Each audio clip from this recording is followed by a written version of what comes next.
So mao na ni resulta sa bae idol oh, kanang napulinit siya idol. So himsog kay siya. So kani. So mao ni ang bae. So igtanom ani idol mao ni siyang hybrid. Wow.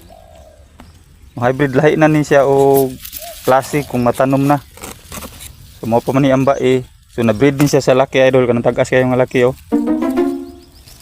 So mao ni ang nindot kanya basta maigo jud siya sa pagpulit idol undanon kay siya oh. Nga 80%. So na jud siya unod.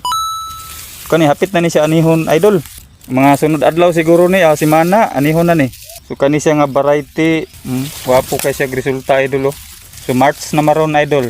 So nanay mag-ani ron. Mga linya siguro 20 kani di na ni kaptag din 20 maani na ni. So mo ni ang nakanindot basta maigo siya sa pollination idol. Munod jud iyang bay. Mga 80%. Oh pula na oh. Hapit na ni.